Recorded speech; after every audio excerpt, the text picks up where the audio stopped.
We've all been there, your phone's about to die, and you have no charger in sight. But what if your phone could charge itself, just by sitting in the light? That's exactly what Infinix is working on. Their solar charging concept phone is designed to absorb light and turn it into power, even indoors. But here's the real twist, the solar charging case might actually be the better product. Is this the future of smartphones, or just another tech gimmick? Let's talk about it. A phone that charges itself. Infinix showed off this futuristic tech at MWC 2025, and honestly, it's pretty cool. The phone uses solar energy reserving technology. Basically, it converts both indoor and outdoor light into battery power.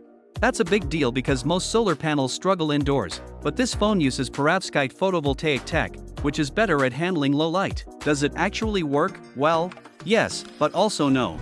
It does charge, but at a maximum speed of 2W. That's not enough to ditch your charger, but it could add a few extra hours of standby time if you're in a pinch. Infinix calls it an emergency boost, but let's be real, if I'm in an emergency, I need fast charging, not a slow trickle of power. The solar charging case, a smarter idea. Here's where things get interesting. Infinix also made a solar charging case, and this might actually be more useful than the phone itself. Instead of buying a whole new device, you just slap this case onto your existing phone, and boom, you're passively charging every time you leave it in the light. No cables, no hassle, and the best part? It's not even bulky. Unlike those chunky solar power banks, this is something you can actually carry around. Sunflower wireless charging, hype or game changer. One more thing, Infinix introduced a sunflower wireless charging system, which adjusts the charging path based on where the light is coming from. In theory, this means more efficient charging. In reality, we need real-world tests to see if it actually makes a difference. So, is this the future? Not yet. The phone itself is too slow at charging,